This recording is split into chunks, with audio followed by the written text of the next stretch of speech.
ओम ज्ञानतिमिरन्धस्य ज्ञानञ्जनशलाकया तस्मै श्रीगुरवे श्रीचैतन्यमनोभीष्टार्थं येन भूतलं कमलं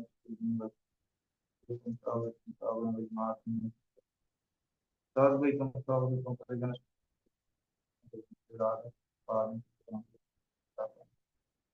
कृष्ण परमात्म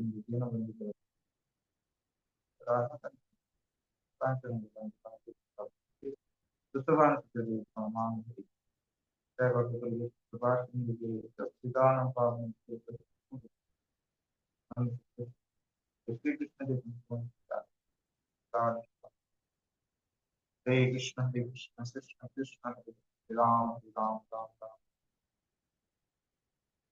हरे कृष्ण। सर्वप्रथम मैं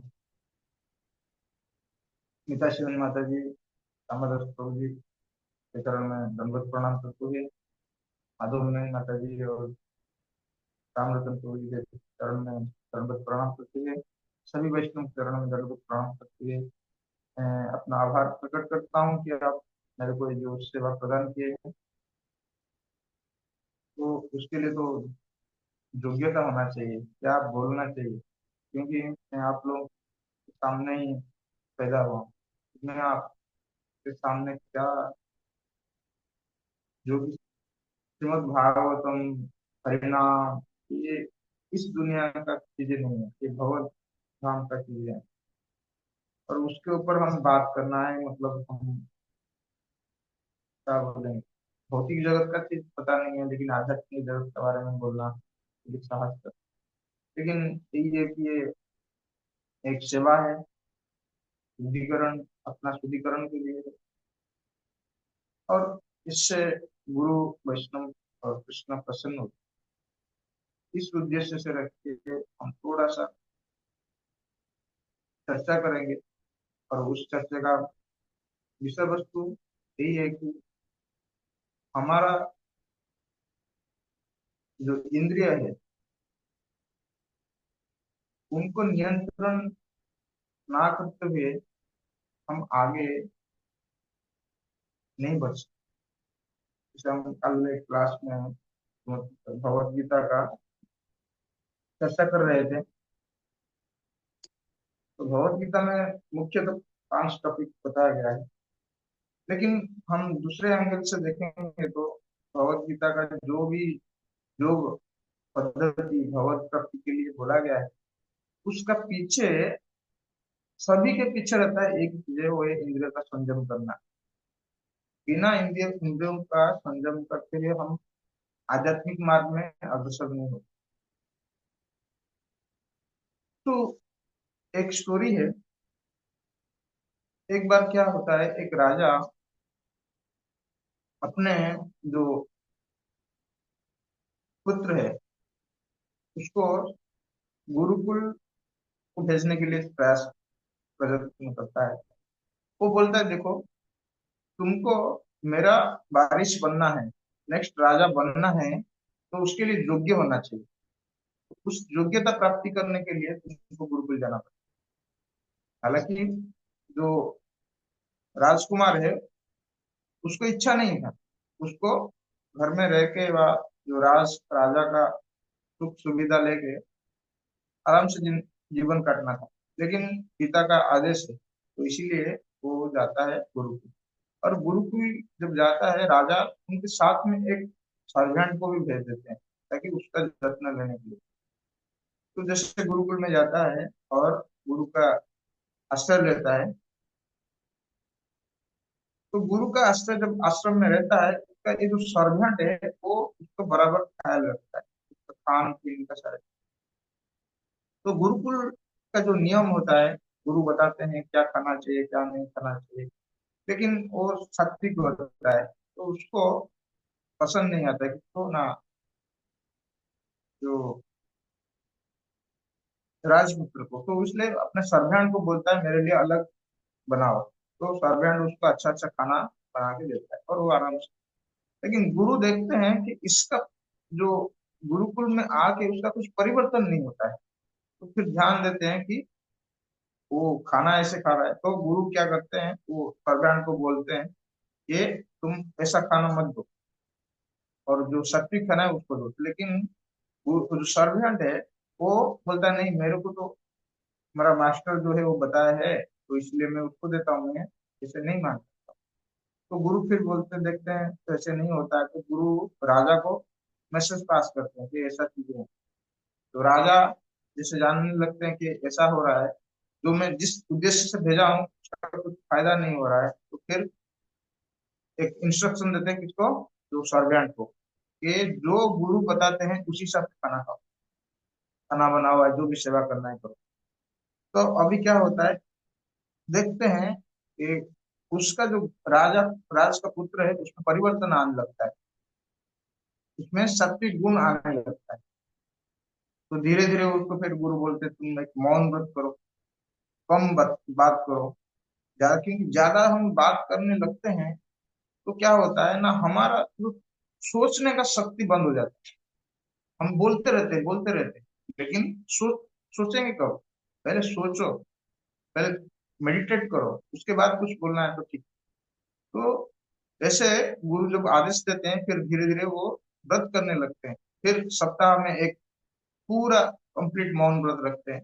तो ऐसे जब करने लगते हैं तो वो जो राजपुत्र है उसके अंदर एकदम ट्रेमेंडस चेंजेस आते हैं। वो एकदम सात्विक भाव से आता है, और अच्छे अच्छे जो इनर थॉट्स है, जो अच्छे गुण है, वो सभी बाहर निकलने आते हैं। तो ऐसे ही धीरे धीरे वो क्या करता है ना, एक राजा होने के लिए जो क्वालिफिकेशन है उसको प्राप्त करता है, फिर वो राजा के पास लौट आता है। तो इस स्टोरी से एक्चुअली क्या हम शिक्षा करना चाहिए, तो एक चार पर्सन है, तो उनको वो हमारा जीवन में चार चीजें को रिप्रेजेंट करता है। पहले जो है, जो राजा है, इज द सोल, और जो प्रिंस है इज द माइंड, और जो सेंसस है, जो सेवक है, जो कुक है, वो है हमारा इंद्रिय है, और जो गुरु है, यार गुड इंटेलिजेंस, तो बुद्धि है। तो जब ऐसे पहला व्यक्ति हम होंगे, हमको प्रायोरिटी क्या, हम डिसीजन क्या लेते हैं लाइफ, हमारा जीवन में क्या परिवर्तन लेके आना चाहते हैं। तो सेमली जो जो राजा है वो डिसीजन, राइट डिसीजन लेता है कि गुरुकुल भेजना है। तो ऐसे ही हम जब ये डिसीजन लेते हैं कि हम भक्ति करना है, हम अपने आप को सुधारना है, तो that is called the best decision. Second, ये जो किंग है वो गुरु का जो कंप्लेन है वो सीरियसली ले लिए। तो गुरु का जब कंप्लेन को सीरियसली ले लिए कि नहीं, मैं जिस उद्देश्य से इधर आया हूँ उस उद्देश्य को फुलफिल करने के लिए इंस्ट्रक्शन को मानना चाहिए। तो ऐसे ही हमारा जीवन में हमारा जो बुद्धि है, और उस बुद्धि का गुरु का इंस्ट्रक्शन है, उसको हमको मानने के लिए वी शुड बी सीरियस। हम सीरियसली उसको एक्सेप्ट करके और इम्प्लीमेंटेशन करना चाहिए, तभी क्या होगा ना, हमारे जीवन में परिवर्तन आएगा। नेक्स्ट कॉम्बिनेशन क्या रहता है ना, ये जो सेवक और राजा, राजा का पुत्र, और सेवक और राजा का पुत्र, ये हमारा जीवन में सबसे डेंजरस कमिटमेंट, डेंजरस कॉम्बिनेशन है। क्या है ना, जब हमारा मन और इंद्रिय ये दोनों एक साथ हो जाते हैं और ये अपना प्लान बनाने लगते हैं, तब हमारा जिस पर्पस के लिए हम आए हैं वो फुलफिल नहीं होता है। तो इसीलिए हमको क्या करना चाहिए, अभी इधर क्या किए राजा ने, क्या किए ना, पहले एम्पावरमेंट दिए थे राज जो राज का पुत्र को, लेकिन उस पुत्र को उनका अधिकार छीन लिए, और एम्पावरमेंट किसको दिए ना, गुरु को इंस्ट्रक्शन दे दिए कि गुरु जो बोलेंगे, पावर ऑफ अटर्नी किसको दिए ना, गुरु, गुड इंटेलिजेंट। तो तभी क्या होगा ना, परिवर्तन आने लगा। तो ऐसे ही हम जब अपना बुद्धि को सुनेंगे, हमारा गुरु का इंस्ट्रक्शन को सुनेंगे, और हमारा इंद्रिय जो हमारा सेवक है उसको हम डिसपावर करेंगे, बा उसका पावर हम छीन लेंगे, तब क्या होगा ना, हमारा जीवन में परिवर्तन आएगा। तो इसीलिए क्या बोलते हैं ना, गुरु मुख पद्म वाक्य चित्तते करिए। तो गुरु का जो इंस्ट्रक्शन है वो हमको पहले फर्स्ट प्रायोरिटी देना चाहिए, तभी जाके हमारे जीवन में क्या होगा, परिवर्तन आएगा। तो इधर जो सेवक है और जो राजा है, उसको डिसीजन लेना चाहिए कि क्या चीज खाना चाहिए, क्या नहीं खाना चाहिए। तो सिमिलरली हमारे जीवन में भी यही डिसीजन लेना, हमको भक्ति करने के लिए आए हैं, और हमको क्या एक्सेप्ट करना चाहिए और क्या रिजेक्ट करना चाहिए, वो चीजें हमको डिपेंड करता है हमारे जीवन में जो परिवर्तन आने वाला है। तो बाह्य दृष्टि से राजा और उसका सेवक क्या है, आश्रम में आके रहे हैं, लेकिन उनका प्लान क्या था ना, इंद्रिय भोग का, कैसे खा पी के आराम से रहेंगे। तो सिमिलरली हम बाह्य दृष्टि से क्या आए हैं, भक्ति करने के लिए आ गए हैं, भक्ति करने के आके हम आश्रम में आ गए, लेकिन उस आश्रम में रह के हम कितना परिवर्तन चाहते हैं, या हमारा प्लान एंड प्रोजेक्ट करते हैं। हम जब जपा करते हैं, उस जपा के अंदर एक हमको कॉन्टेम्पलेट करते हैं कि हमारा जो मन है वो कितना स्टेडी है भगवान का नाम पे रुचि रखने के लिए, ध्यान रखने के लिए, या हमारा मन, हमारा इंद्रिय ये अपना अलग सा प्लान बनाते हैं। तो इसीलिए हमको क्या करना चाहिए, ये सभी टाइम में कंटेम्पलेट करना चाहिए कि वास्तविक मैं इधर आया हूँ जप में बैठने के लिए, और जप करके मैं शुद्धिकरण के लिए आया हूँ, और उस शुद्धिकरण में मेरा कितना शुद्धिकरण हो रहा है, और इस चीज को हम ऊपर हम ध्यान देंगे, तो अभी क्या होगा ना, हमारा जीवन में परिवर्तन है। नहीं तो क्या होगा ना, हम जब तो करेंगे एक्सटर्नली वी आर चैंटिंग, पर इंटरनली क्या होगा ना, हमारा इंद्रिय और हमारा मन सभी टाइम प्लान बनाते रहते। तो इसी वजह से मेन रेस्पॉन्सिबल कौन है ना, हम है, का सोल है, आत्मा है, किंग है। तो वो क्या करता है, वो क्या किस ऊपर को, किस चीज के ऊपर ध्यान देता है, उस चीज के ऊपर। जब उसका जो ऑब्जेक्ट है, जैसे हम भक्ति के लिए आए हैं, जपा के लिए आए हैं, हम जब ध्यान देंगे हमारा जपा कितना सुधर रहा है। अभी रिसेंटली हम आप सभी भक्त लोग विशाखापट्टनम में और रामरतन तो सभी 192 जप किए हैं। तो ये जो जप में क्या हुआ, ये इंद्रिय तो नहीं मानते बैठने के लिए, 16 माला करने के लिए भी हमको कष्ट कठिन होता है, लेकिन आप लोग सभी 192 जब किए हैं। तो 192 जब जब करते हैं, क्या होता है, पहले क्या होता है, पहले तो बॉडी और माइंड ये बहुत रिटेलिएट करते हैं, लेकिन उसके बाद क्या होता है, वो मान जाते हैं, और उसके बाद और वो ज्यादा कुछ रिपेलिएशन में नहीं आते, वो मान जाते हैं कि पूरा दिन मेरे को जब ही करना है, चुपचाप बैठ जाए। तो ऐसा एक स्थिति आता है, ताकि उस टाइम में क्या होता है, और ये जो सेवक है, एक राजपुत्र है, वो मान जाते हैं कि नहीं, हमको तो मानना ही पड़ेगा। तो ऐसे ही हमारा इंद्रिय को हमको जब समझा सकेंगे, हम जब ट्रेन कर सकते हैं गुरुकुल में भेज के कि हमको जब ठीक से करना है, तब क्या होगा ना, हमारा जो मुख्य उद्देश्य है, भगवान का नाम के प्रति रुचि आना है, टेस्ट आना है, वो धीरे धीरे धीरे धीरे डेवलप। तो इस प्रयास में हो सकता है कि हम फेल हो जाए, या हम इतना सक्सेसफुल ना हो। तो उसके लिए क्या करना चाहिए, उसके लिए हमको, भौतिक जगत का लोग क्या है, वो डिससेटिस्फाइड हो जाते हैं, लेकिन भक्त क्या करता है, वो भगवान को, नाम भगवान के पास प्रार्थना करता है, और वो अपने आप का जो, अपना आपका जो खुद का जो इनएबिलिटी है उसके ऊपर रिपेंट करता है कि मैं इसे नहीं कर पा रहा हूँ। तो इसके वजह से क्या होता है ना, वो और नम्र बन जाता है।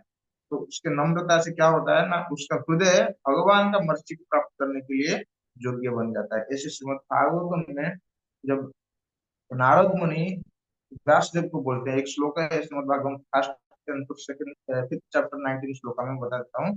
वो क्या बोलते हैं, न वै न वै जनो जतो कथांचना ब्रजेन मुकुंद सेव्य अन्य बात अंग संस्कृति स्मरन् मुकुन्दार्जित उपगूहनं पुनः विहातुम् इच्छन्न रसग्रहो जनः। ट्रांसलेशन इसका क्या होता है? My dear Vyas, even though a devotee of lord Krishna sometimes falls down somehow or other, he certainly does not undergo material existence like others, fruity workers. Because a person who has once relished the taste of lotus feet of Lord can do nothing but remember that ecstasy again and again. तो इस इसमें क्या हम शिक्षा मिलते हैं? जैसे ही हम भगवान का सेवा में लगते हैं, हम कभी फूल लेते हैं, हम भगवान का श्रृंगार करते हैं, भोग लगाते हैं, चंदन देते हैं, आरती करते हैं, तो जैसे हम भक्ति में थोड़ा सा भी जाते हैं, तो ये जो भगवान का सो सेवा करने के लिए जो हमको आनंद मिलता है, इस आनंद क्या करता है ना, हमको ये भौतिक जगत से बचा देता है। जो भगवत गीता में बोलते हैं, स्वल्प अल्पस्य धर्म से त्रायते महत्। तो थोड़ा सा ही भक्ति करने से हमको क्या है, वो बहुत बड़ा डेंजर से रक्षा कर देता है। तो इसीलिए हमको एक सिंपल इंस्ट्रक्शन है, जो राजा ने डिसीजन लिया है, to send his son to gurukul. ऐसे ही हमको भक्ति करने के लिए हमारा जो इंद्रियों को और मन को भेज देना चाहिए कि भक्ति करो, उसके बाद सब कुछ होने लगे। तो ऐसे ही अभी हमारा जो भागवत जन्म गया है, श्रीमद् भागवत में बहुत सुंदर वर्णन है। ऐसे श्रीमद् में बहुत सारी चीजें हैं, लेकिन उसमें सबसे एक इम्पोर्टेंट चीजें है, तो कैसे कौन व्यक्ति भगवान का चरण में शरण ले सकता है और कौन रिजेक्ट कर सकता है और नहीं ले सकता है।